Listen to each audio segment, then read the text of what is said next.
Hey guys, Beefcake here. Pretty simple part here that we're bringing to you, but it's something that a lot of the guys need. So if you have a 2021 and newer F-150 and you've been at the drag strip and all of a sudden it feels like the car's running like dog crap, or even out on the street or on the dyno, it seems like it's pulling power. Something that we've seen happen, it's even happened on a personal truck. We figured a way around this. Well, I should say our guys at 5-Star have. So for whatever reason, even if you have your ABS unplugged sometimes, other things that you do, for whatever reason, the car pulls timing. Like we were making a pass in Bowling Green, and for 2.5 seconds, the car pulled down to like 4 degrees of time. And of course, that's going to kill your ET, probably rob you a couple tenths on your quarter-mile time. And if you're out running on the street, not that in Mexico, if you're out running on the street in Mexico and you pull power, what's going to happen? You're going to lose a race. So the guys at 5-Star came up with a pretty simple solution. This is just basically a traction control switch, as we're calling it. And it's pretty simple part. It's just going to plug in line. We're going to take through the install, puts a switch inside the cab. So when you're getting ready to actually race the truck, some of these heavy launches, even with the ABS unplugged, sometimes the truck pulls power. This little switch should take care of that. So we're going to show you what you need for the install, go over it with you real quick.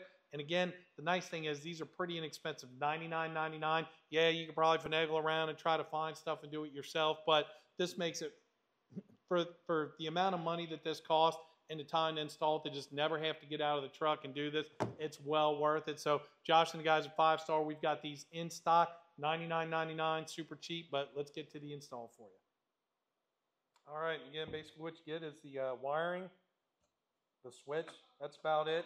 The instructions tell you exactly what you need here, which is going to be a ratchet and wrench and 10mm socket, cutting pliers, non-marring pry tool, which we only have a marring pry tool, so we're going to try to be careful, box cutter or other sharp knife, stiff wire like a coat hanger, but we're going to use this little punch instead, a drill-in step bit, which we have, and it's already on there, some electrical tape. So we're going to get to this install. First thing we're going to do with our 10mm socket is disconnect the battery. Our installer of the day will be Phil. Phil comes to us from Sardinia, Ohio. He likes camping, drinking Busch Light. I don't drink Busch Light. What do you drink now? Coors Light? Yingling. Yingling Light. Oh, Yingling Light and long walks on the beach. He gets sunburned. Okay, we're going to show you where this plug is going to go, and I guess some of you guys might want to see, haven't seen this. This is our Cobra Jet setup with a VMP twin 69 throttle body that we run on this truck, along with our Paxton supercharger. Technically, it's a Vortec kit. They don't even offer a Paxton for it, but when we wanted to do the larger head unit, we keep kits in stock. We just happen to have one sitting in a box, so we just grabbed the Paxton head unit instead. We wanted to go one step up in size. This here is basically the plug in question that we're going to be doing. This plug is just going to come out of line. We're going to go to the back here, and you see this black grommet back there. We're going to punch a hole through that grommet. Your wires basically going to plug in line, go through there, then we'll use the step bit on the dash to drill it out. That's about it. All right, you can see a screwdriver wiggling around. Basically, we punch through the little hole there. We punch the little hole in. Phil's wiggling around from the other side, so you can see basically that's where we're going to feed our wire through. One other little tidbit of information I'll throw out there. Got these beautiful LTH headers. We sell this MMR dipstick for the vehicles. It's a flexible dipstick. Way nicer. We had the factory dipstick rigged on here, and it did not fit very well. These headers are just, it's so tight in here. We opted to do this flexible dipstick, which is so much nicer. Mounts on nice, makes it easy to get to and work around the headers, and much simpler. So we tried punching through, but the terminals just slid down on our little punch. So we're actually going the opposite direction.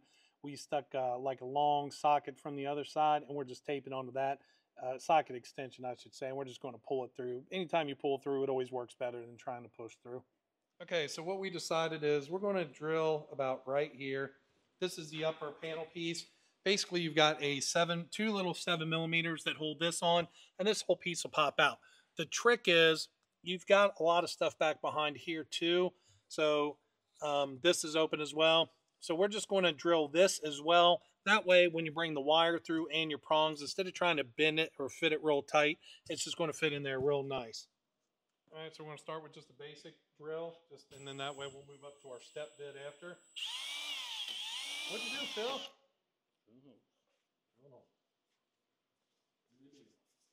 And then what we'll do, we'll set this back up, and then we'll just match it up and just drill it all the way through there. Just that way we've got an exact starting point. Pretty simple.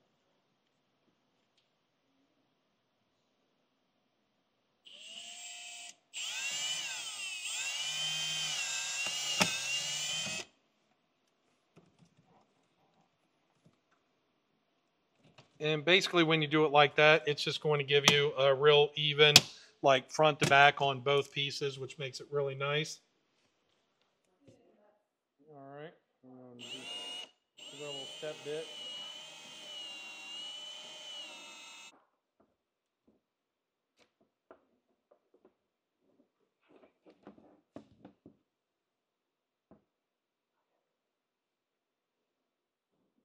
Okay, so we've got the hole drilled. Our step bit that we had on here was actually just a little bit too small, so we just kind of circled around a few times to get it all the way through, but it's through nice, tight, should fit real good. Now we're going to come over here, and again, since we pre-drilled the little hole here, and this won't be as big a deal, we'll just go all the way through with this, with the step bit.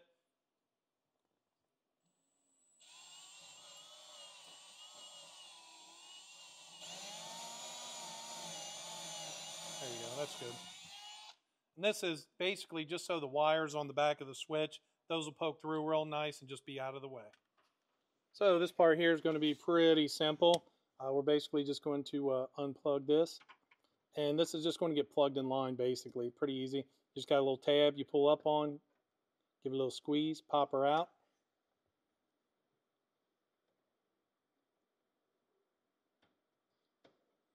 Pop that in. Pop this in to where it all matches. If Phil can get his fingers out of the way.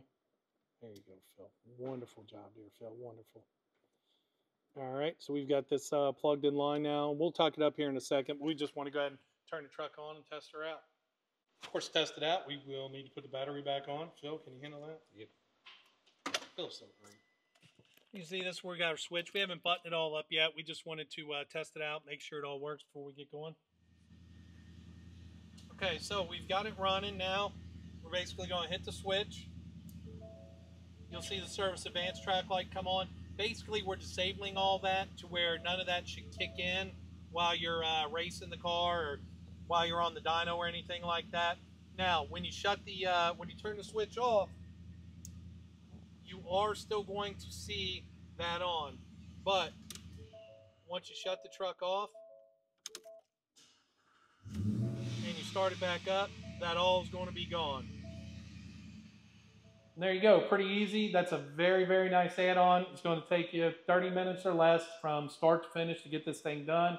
$99.99, super inexpensive price. We do have at least a dozen of them sitting here in stock. I'm sure these are going to go off the shelf like hotcakes. The link is in the description. If you have any questions, hit us up, beefcakeracing.com, 855-TBR-RACE.